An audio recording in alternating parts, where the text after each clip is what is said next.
Hello everyone, how are you doing? Last time we left the game at the start of H2 and that's where we are going to pick it up. So just a reminder, when a new age starts, what happens is that all civilizations lose 2 yellow tokens from their yellow banks. But since Neos had Hippocrates, he got 1 yellow token back. Also Neos has the Colossus Wonder, which says at the start of ages 2 and 3, they draw 3 military cards. And so he drew 3 military cards. Another effect from starting a new age that is irrelevant here is that if anybody has cards in their civil or military cards in their civil and military hands that are more than 1 age older, they lose these cards, they discard them. So at the start of age 2, if you have age A cards, you have to discard them. Also, the same applies for unfinished wonders from ages that are 2 or more ages older, which means that if you have an unfinished wonder from age A at the start of age 2, you lose that wonder. That's very bad, and you should avoid this happening at any cost almost. Okay, so let's see how age 2 started. I seeded because I was the second strongest, so I wasn't too much afraid of anything bad happening to me. There are certain events that benefit the strongest player, but I mean, I decided not to be so greedy. And again, seeding gives you extra culture. It moves the deck with cards that you might want, so it's alright. The event that was revealed was Uncertain Border. The strongest civilization takes 1 yellow token from the weakest civilization yellow's bank. I'm not part of this event, so it's neither good or bad for me. It's good for Nails and bad for Max Zapla.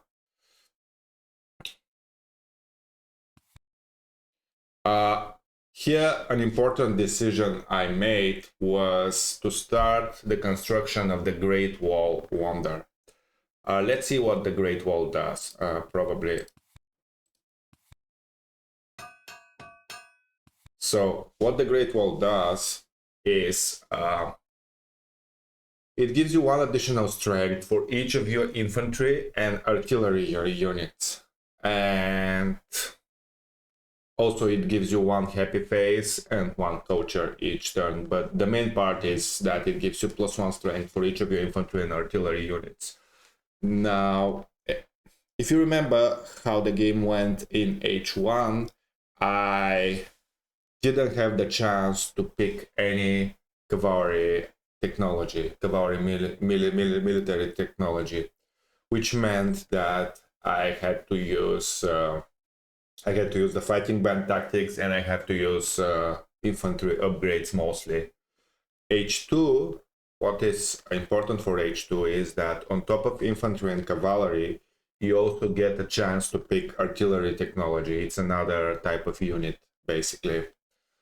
So I decided, since I didn't have any cavalry in H1, I can capitalize on the Great Wall and add extra strength because I had only infantry units.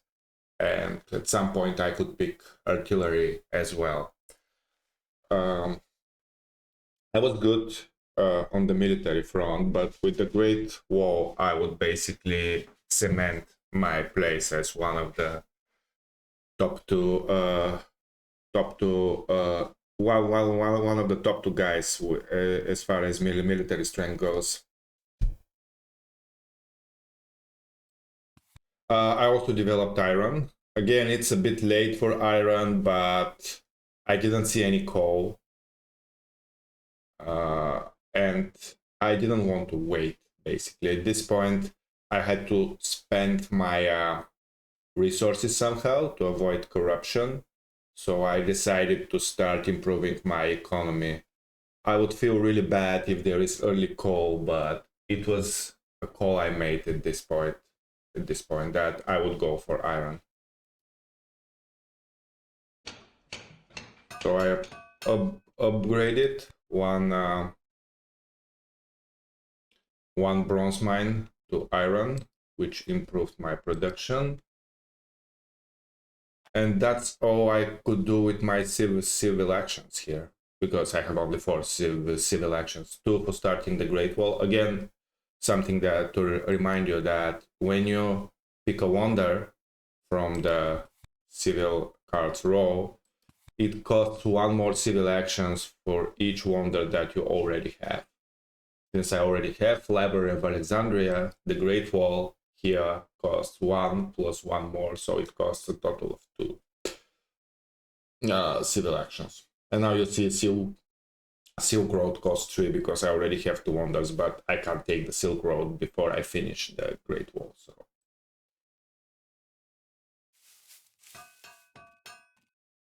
Max Zapla, which is the weakest player at this point in terms of military strength, funny enough, he decided to seed. So probably there are some events he knows about that he seeded that he wants to see, but it's very risky to seed, especially for H1 events when you are the weakest, because something bad can happen. In this case, he was fine, I guess. He knew that one of the remaining events was Good Harvest. Probably he seeded it, so he got 4 extra food.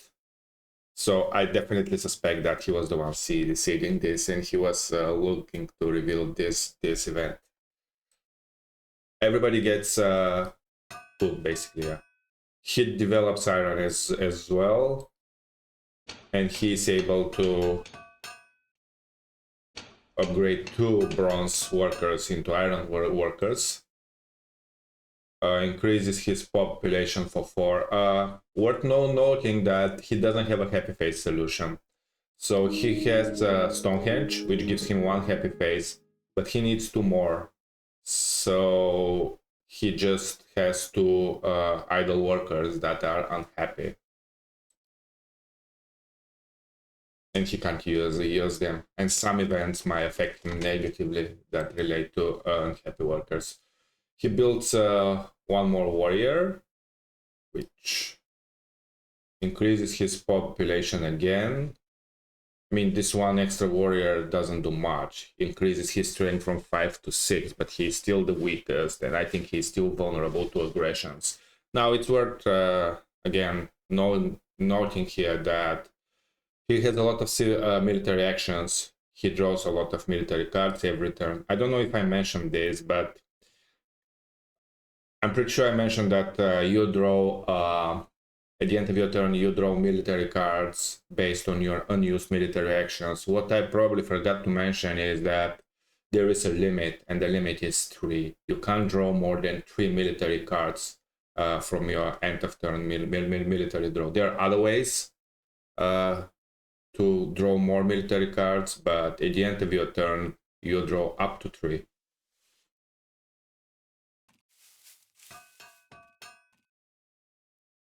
Ramild, who is... he offered naval trade agreement to Max Zapla. Basically, Max Zapla gets +1 to colonization and has 1 blue token less, while Ramild has 2 blue tokens more. I'm not sure why he did that. This is usually the better deal out of this pact is for the guy that gets +1 colonization, and Ramild offering to Max Zapla +1 colonization and just taking the 2 extra blue tokens.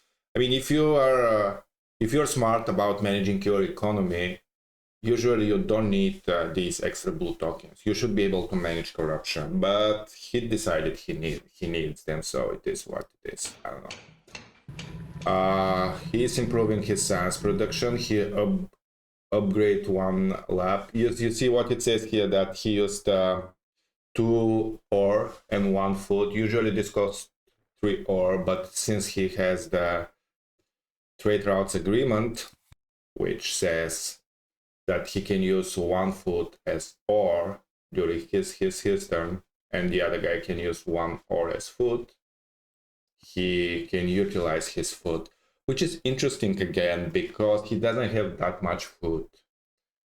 he has 0 food production and 2 food saved. That's not enough to recruit an extra worker. So yeah. He took cartography. So probably this was his plan, that he will have some colonization anyways. So he's willing to give 1 colonization to Maxapla. I don't know. Develop theology, which with Joan of Arc is not bad. I mean, the temple technologies give him extra strength based on the happy faces, the temple buildings in this case. He took reserves to have some extra resources. So with the reserves, probably that's what he calculated. With the reserves, next turn he can get 2 food. He can gain 2 food. He'll have exactly 4, which would be enough to recruit an extra worker.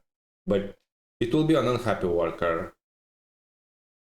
Even if he upgrades the religion to theology, the religion worker to theology, he will have 2 happy faces, which will cover these first 2 sections. But then if he recruits this worker here, it will be an unhappy worker. So I don't know. We'll see. Ranel definitely played a bit weird. Neos, of course, he's the strongest. He seeds, and the 4 event is revealed, which says that each of the 2 strongest civilization, that's me and Neos, on your turn gain a total of 3 food and ore. So you can get any combination of food and ore up to 3. The 2 strongest players. A pretty nice event if you're among the 2 strongest. Upgrades his second bronze mine to iron, and increases his population for 2 and 1 iron. So he again uses the trade routes agreement. Instead of using 3 food, he uses 2 food and 1 ore. He takes the alchemy. It's a bit late, I guess, for alchemy, but for 1 civil election, why not? His science production is not good. He built another bronze mine. So if you remember, some time ago he destroyed one of his bronze mines just to be among the strongest, and I don't know if it was worth it. So being he was the second strongest anyways. So being the strongest, what it gave him was 1 yellow token, I guess. So was it worth it to was it worth to destroy one of his mines just to get 1 yellow token and then build the mine again? He loses a lot of civil actions this way because he has to use them for building the mine. Then he will have to use another civil action here to upgrade it. So I don't know. It feels weird. I see it. I'm the second strongest. I'm not afraid of much here. Dark Ages is revealed.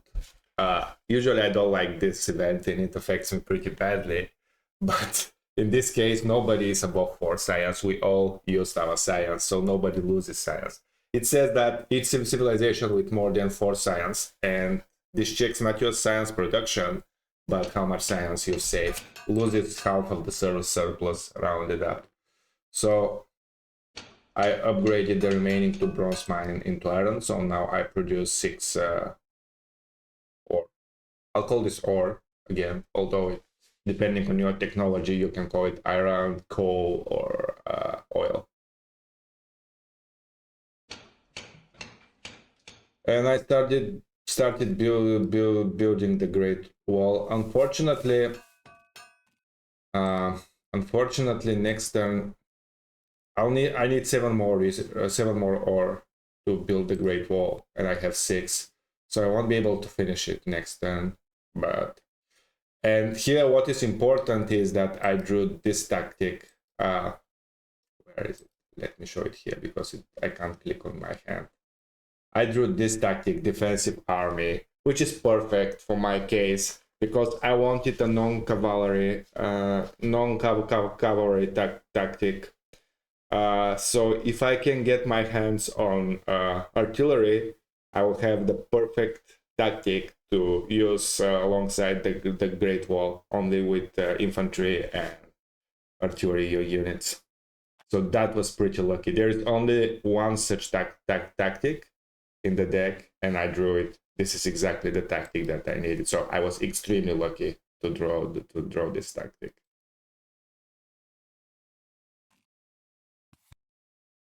Mark seeds again. The civilization with the most culture points. If you are one of the two weakest civilization, on your turn lose one population. So in this case, Neos has the most culture, but he is the strongest, so nothing happens with the barbarians. Mark takes Napoleon. This is one of the strongest military leaders in the game. It says that it adds +2 strength for each different type of military unit you have. So if you have, even if you have just one type of military units, it will add you 2 strength. If you have 2 types, it will add you 4 strength. If you have 3 types, so artillery, cavalry, and infantry, it would add you 6 strength.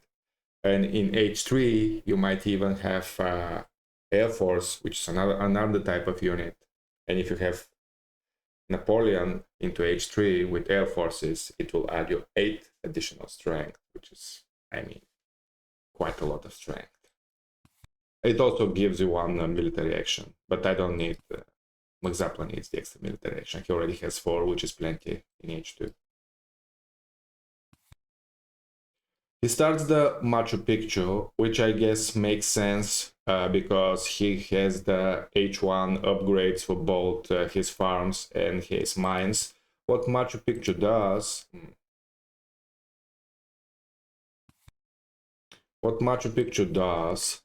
it gives you 1 blue token, but the more important part is your best HA or H1 farm and your best HA and H1 mine produce an extra blue token.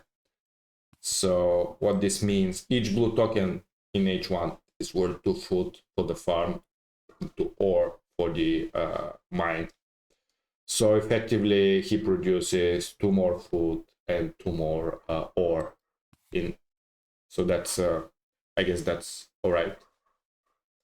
Some extra production for him. What else did he do? I didn't see.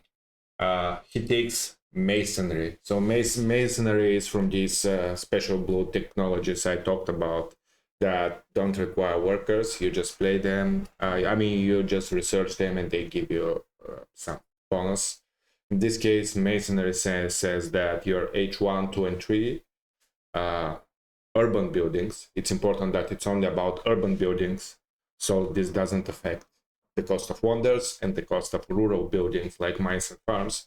They cost 1 or less, and you may build up to 2 stages of a wonder for 1 civil action. So instead of spending civil action for every stage of the wonder, you might use you might build 2 stages for 1 action, which is alright. He upgrades his 3rd bronze worker into iron. Yeah. Ramilt, he seeds and immigration. All civilizations with the most happy faces on your turn gain 1 population. Luckily, I'm the one with the most happy faces, so I will gain 1 population. So pretty good for me. He upgraded. He upgraded his only religion into theology, so he doesn't have unhappy worker issues. So now he has 2 happy faces just like me. He played the reserves for ore, not for food.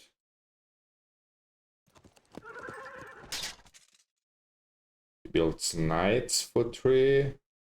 So now he has 2 medieval armies, which gives him a lot of strength. Now he's among the 2 strongest alongside Neos. So I guess that's good for him. And he took Rifleman.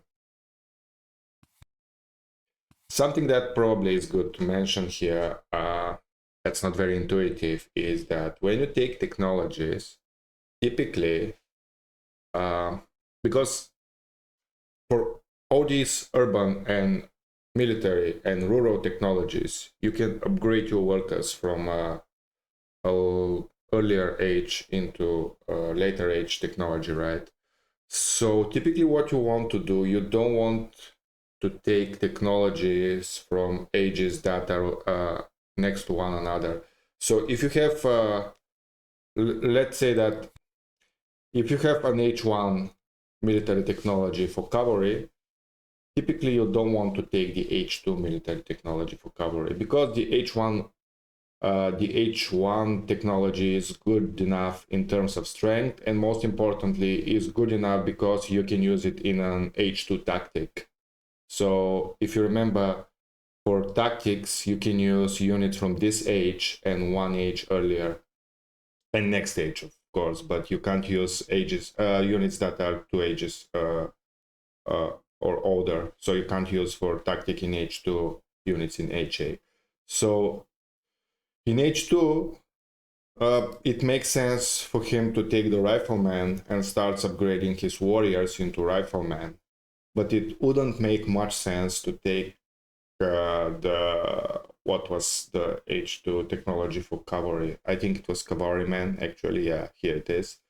So it's not, it doesn't make that much sense for him to do it. And the same goes for urban building. So here you don't have tactics, but usually if you have invested in alchemy, you probably don't want to take the scientific method, which is the H2 lab technology.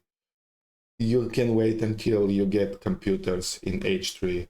And the same for the rural technologies. If you've taken iron, like most of us did, except for Ramiel, if you take an iron, you don't want the coal, probably, in H2. There are exceptions, of course. For example, these temple technologies, it's all right to take the technologies from consecutive ages here. You need the happy faces. But yeah, it's something like a rule of thumb that it basically works in this game.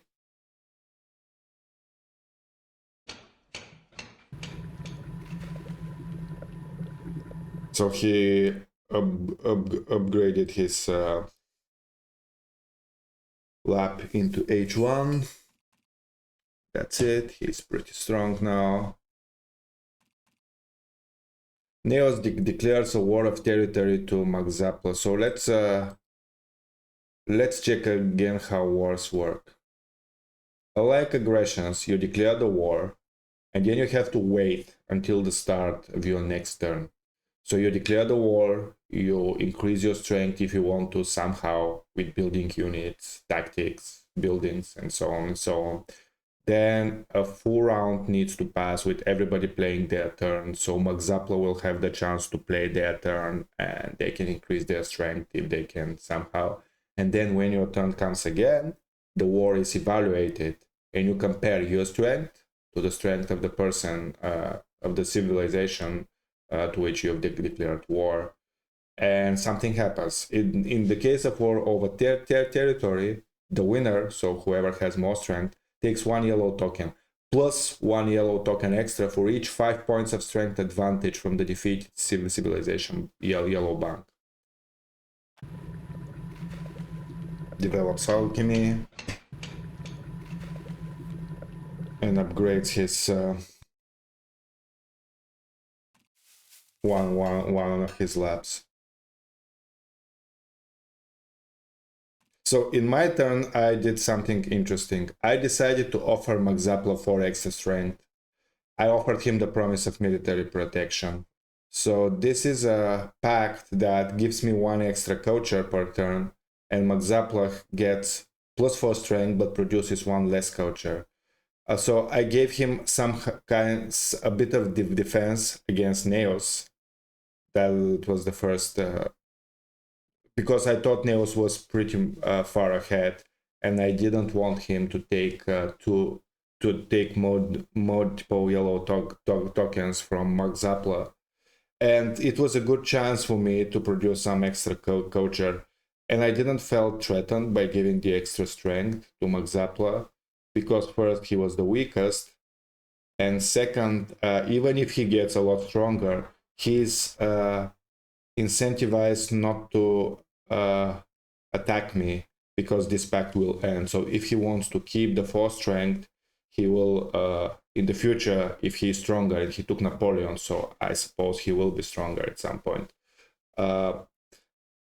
He will play aggressions and wars against other players just to keep the 4 strength. So I thought it was a win-win situation. I was putting Rod in the wheels of Neos, who was, I thought, far ahead. He was my main opponent in terms of winning the game. At that point, I thought this. And at the same time, I was getting some extra culture, and I was making sure that the guy with Napoleon in the future would be de-incentivized to attack me. So I think this pact was a pretty good move on my end. He accepted it, of course. I took Darwin here. Darwin is an interesting leader. He says that each of your temples, so all these church technologies, gives you 1 happy face less. You know, the church religion doesn't like Darwin and what he says. But each of your labs and libraries produce 1 extra culture. And I think the most powerful ability of Darwin is taking a technology card costs you 1 civil action less, but no less than 1. Which means that all these cards that I might want to take for 3 or for 2 from the civil row, I take them for 1 civil action less. So this saves a ton of civil actions. So I took the Darwin. I think I didn't need Barbarossa anymore. I elected him. And then for 2, I took the constitutional monarchy. Because of Darwin, I take it for 2 now, 1 civil action less. And with my final civil action, I increased my population for 4 to get out of corruption. And yeah, that was my turn. Next turn, when I get 4 science at the end of this turn, next turn I will have enough for constitutional monarchy, which would give me a significant boost, which would give a significant boost to my action economy. I would go up to 6 civil actions and 4 military actions. So, I mean, my military actions would be 5 actually, because I have warfare, which gives me 1 extra military action. But yeah, 50% more civil actions. I like that. Max Zapla. He just seeds every turn, no matter what, although he's still the weakest. Historic territory. So this is one of, I think, the worst colonies. I usually don't bet for this colony. It's not worth. In specific situation, it might be useful, but it just gives you the one-time bonuses flat culture that I don't value too much. And the permanent bonus is happy face, and I didn't need happy faces for sure. So I let other people fight for it and lose military strength because of it. In this case, Ramild won. So he sent one warrior and used 3 colonization cards. So 1 for 2 and then 2 for 1. So for a total of 5, he colonized it. Max Zapla plays the reserves, gets to ore, and then develops the masonry, finishes Machu Picchu, which gives him a nice boost, economical. And with his final action, he takes the engineering genius. So for future wonders, he might build 1 stage for 4 or less. So that's yeah, that's basically a card that saves you 4 ore. It's never bad.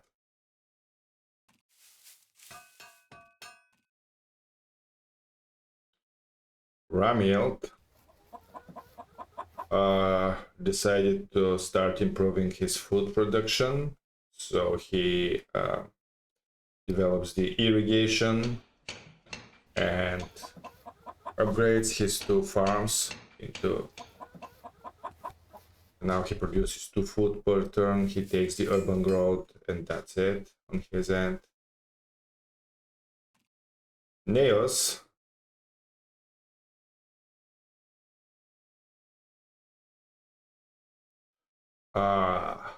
now I see.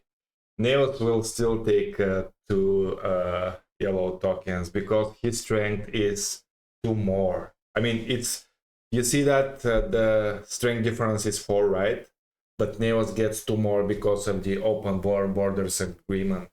They have open borders, which says that if one attacks the other, the attacker has +2 strength. So 2 yellow token for Neos.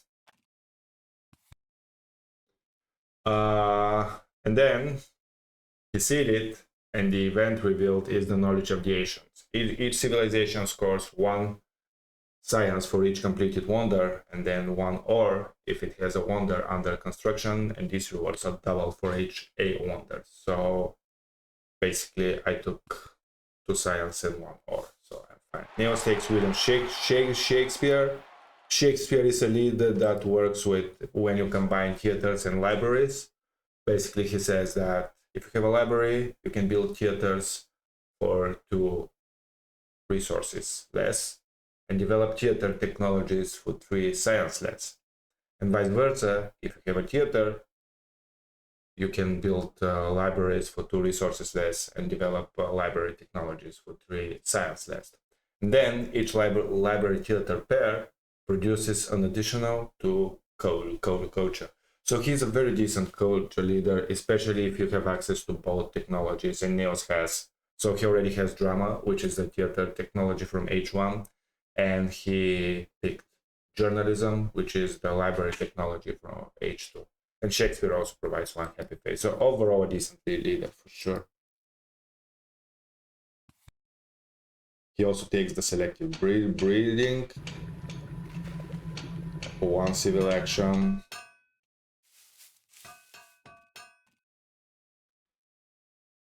Okay, now it was my turn. I seed it, and border conflict was revealed. The strongest civilization gains 3 resources. This is Neos. And the weakest on your turn, destroy 1 of your urban buildings, farms, or mines. And this is Magzapla. I developed constitutional monarchy. Now I have plenty of civil and military actions. I finished the Great Wall, which gives me a lot of extra strength. Now I'm the strongest.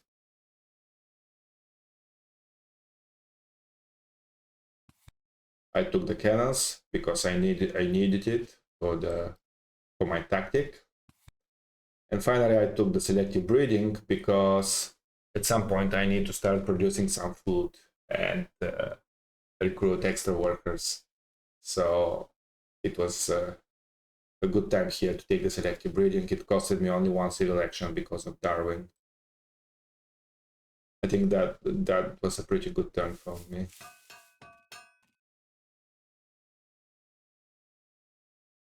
Magzapla, he seeded and revealed, and what was revealed was the inhabited territory colony. Now that's a very good colony. I mean, all colonies that give you extra yellow tokens I value highly.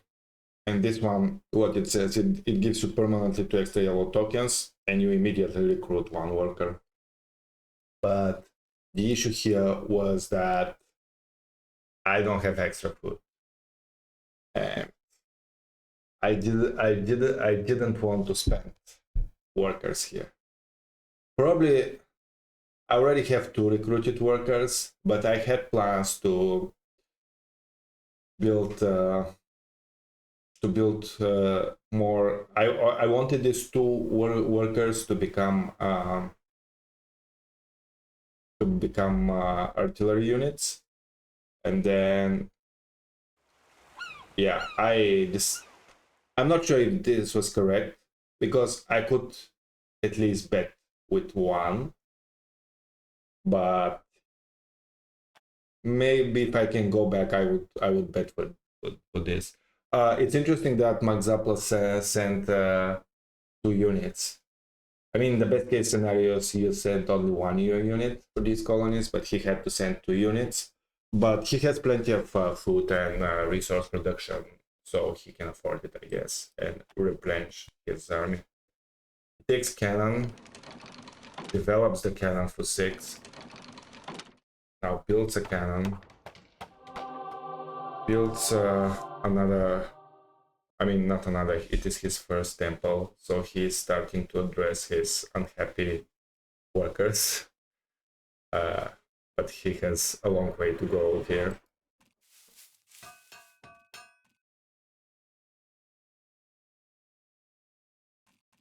You see it, and emigration was revealed, which was, I mean, it hit Max Zappa. You calculate how your discontent workers and round up. On your turn, lose that many population. So what would happen is that out of his 3 unhappy workers, Max Zappa would have to return back to his yellow bank, which, yeah, I think that's bad for him. I mean, he is losing some food because he again will have to pay food to recruit them back.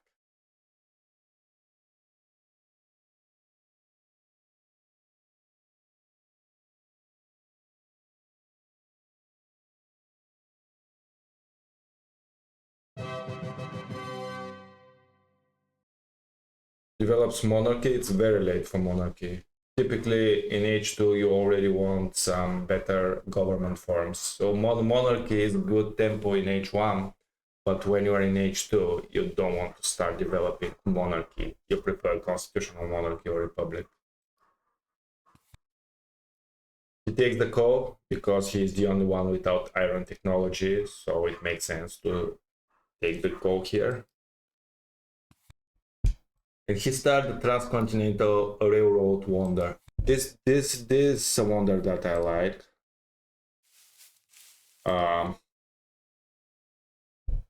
So it says that your best mine produces 1 extra blue token. So if you have coal, each blue token, each coal blue token is worth 3 resources, 3 ore, right? And this means that 1 extra blue token is basically 3 resources more, which is great. So the better your mine technology is, the better the Transcontinental Railroad is. With oil, it's obviously out of this world. And on top of that, so it gives you some extra resource production, and on top of that, it gives you 5x extra strength, which is a very respectable amount.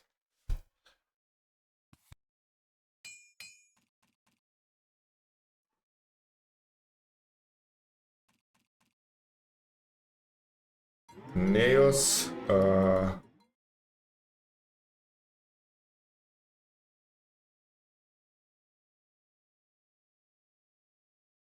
what happened here? So he increased his population, developed the selective breeding, and started upgrading his farms. Built 1 extra unit of knights, and then built 1 extra unit of warriors. So he's back to 14 strength.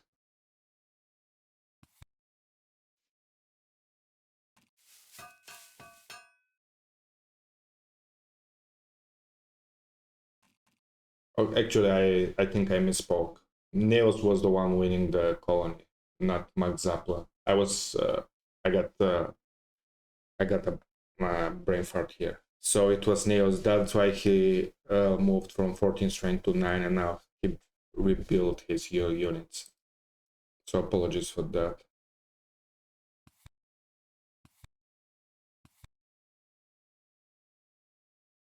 On my turn, I decided to see it. Prosperity was revealed. Each civilization gains 1 food for each of its happy faces. Me and Ramil gain 3. Max Zapla and Neos gain 2. So that's fine, I guess. Come on. And it was time for my military push. I developed the cannons. I built 2 cannon units, and I revealed the defensive army tactic. So I'm at 34 strength here, which puts me far ahead of everybody else. So the combination of the defensive army tactic and the Great Wall provides a lot of strength for me here. And I took journalism. So it was a bit of thinking ahead here on my end here. First, journalism is good with Darwin, right? Because it's a library technology, so it will give me 1 extra culture each worker I put on journalism. However, having breadth and circuses, I was aiming to pick Pierre in H3. And with Pierre, I also wanted the Internet Wonder because it works amazing with Pierre. Internet Wonder says you immediately score culture equal to the culture and science produced by your urban buildings plus any strength bonuses they provide. So what Pierre says is that my arenas provide 2 extra culture, but my arenas also provide strength. So basically, each arena gives me a lot of culture because of the internet for each strength that produces and for each culture that it produces.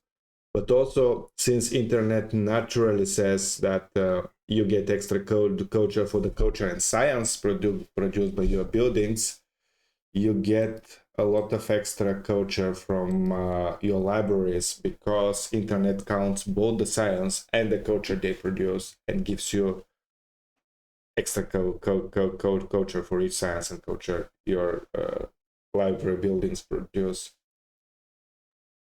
So that was my long-term plan, to just take Pierre, take the internet, and I mean it was just it costed 1 civil action, so I didn't lose much with that if I catch my bets here. I took the efficient upgrade because I was going to upgrade stuff for sure. I took the reserve because at this point I needed some extra resources. And I took the breakthrough because I would definitely need extra science at this point before I start building journalism workers. Because at this point my science production is just 4 per turn, which is not the best.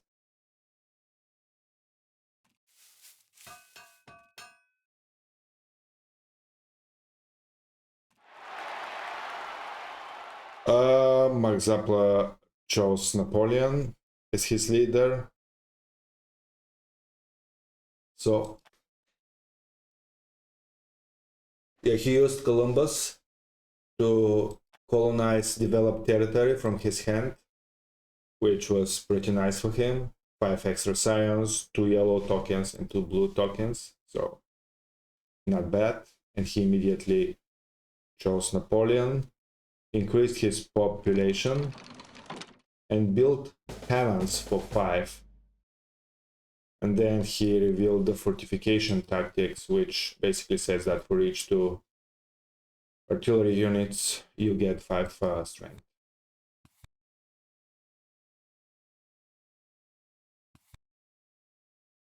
Took the cavalryman and patriotism to get some extra resources for his military production. Just to remind you what patriotism is, it gives you some extra resources and 1 extra military action. But you can use these resources only for military production. Ramil took the cannon, so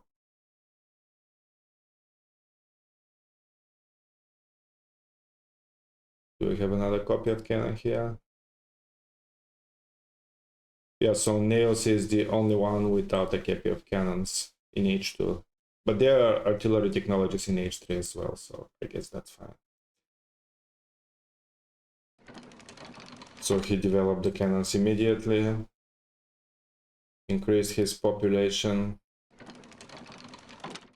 built cannons for 4, used 4 resources in 1 foot. So he used 1 foot as a resource because of the trade routes agreement. And he revealed the mobile artillery tactic, which is a tactic that for each combination of 1 infantry, 1 cavalry and 1 artillery unit, you get 5 strength on top. So that's fine. And he took strategy. He took a lot of technology, but his science production is pretty bad. So I'm not sure how he intends to reveal all these technologies. So Ramilt, not Ramilt, Neos, seeded. He and Ramilt are the 2 weakest now, and they lose 3 culture and 1 blue token. So again, that's I don't think that's such a big deal. Neos took the riflemen, developed them,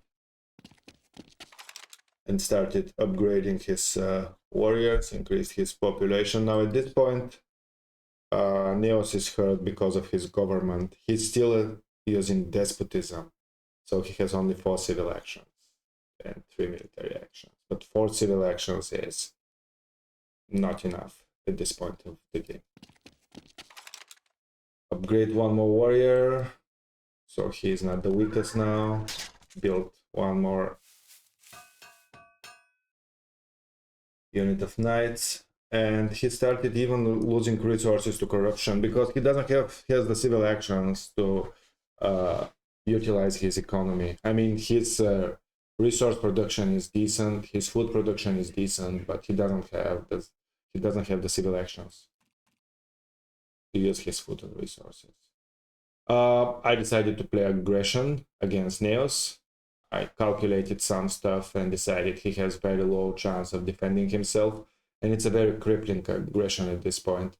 It says it's a rate aggression. It says that I can just destroy 2 of my rivals' urban buildings, 1 of H2 or older and 1 of H1 or older, and then I gain a resources equal to half their total cost, rounded up. So what I did here is I basically destroyed both his alchemy buildings and took 6 resources, and because of that I put his science production at 0. I decided it is the best time to hit at Neos. Again, I saw him as my main competitor for the first place because Ramil played really bad in my opinion here. He made some questionable decisions, and Magzapla with Napoleon and what he's doing, he felt like he was going to warmonger, and if I kept I mean, I'm not afraid of Magzapla's military strength because at this point part of his military strength depends on me, so he's not incentivized to attack me. He'll probably attack the 2 other players, so I can capitalize on that and develop my culture production. So with Ramilt not playing optimally and Magzapla probably not attacking me, if I cripple Neos here, which I did, I put myself in a pretty good position to win the game.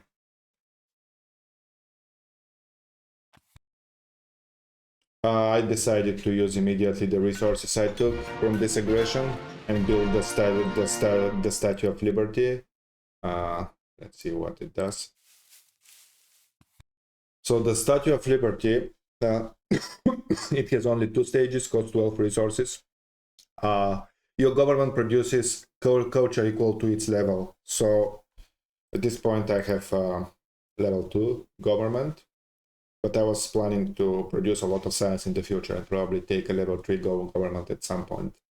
So I produced 2 extra culture, but more importantly, the Statue of Liberty gives you 3 yellow tokens, and I value this very highly. This is the best part about this wonder.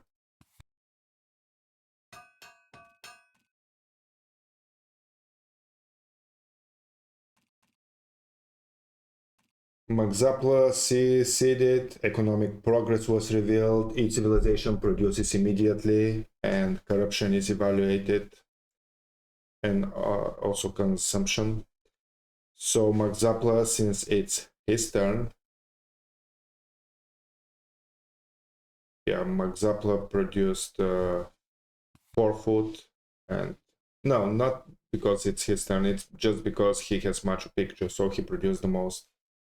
He increased his population, develops cavalrymen, builds a unit of cavalrymen, and builds another H1 temple. No, again, he's having some issues with his happy faces, not as much as he had before, but still, he doesn't have a good happy face solution. Using 3 resources and 1 worker to get 1 happy face is definitely not a good happy face solution. And that's what's holding him back at this point a bit.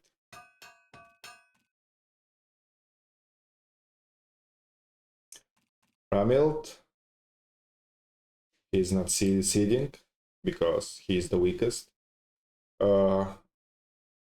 Increased his population, built cannons, which gives him another mobile artillery army. So he increases his strength to 25, and he is not the weakest anymore. Develops the cartography a bit late, but I guess better late than never.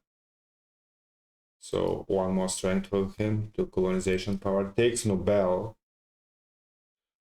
So Nobel is very short term. In the short term, he's a very powerful leader. So he gives you 2 strength and 2 science, and both of these bonuses are very good. And it's very weird what happens after you replace him. You don't get the civil action back, but instead, from then on, any civilization that develops 2 technologies in the same turn, so in 1 turn, they score 4 culture.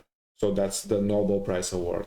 So Nobel is good for the people that produce a lot of science. And I was happy to see Ramil take Nobel, because with the journalism that I took, I was planning to produce a lot of science. So I was in a good position to take some Nobel Prizes in the future. So Nobel is selected, takes frugality, that's it.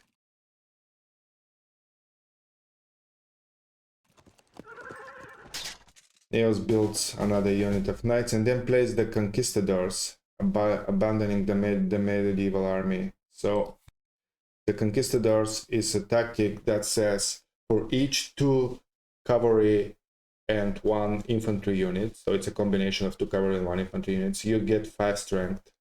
So he has two such armies because he has 4 cavalry and 2 infantry units.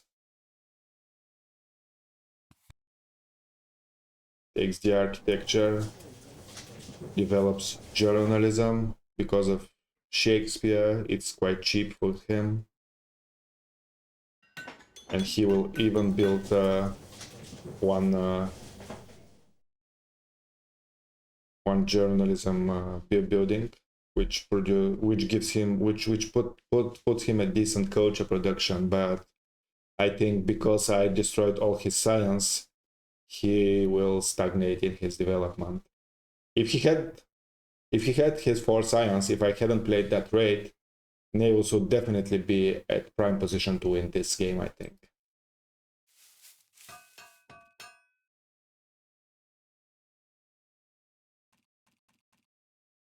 Okay, and here we move to H3. And I think I will end this video here and finish the game playthrough and talking about the game in another video, where I will talk about what happened in H3 and the final turn in H4. So thank you for watching and listening, and I will see you in the next and final video for this game. Bye.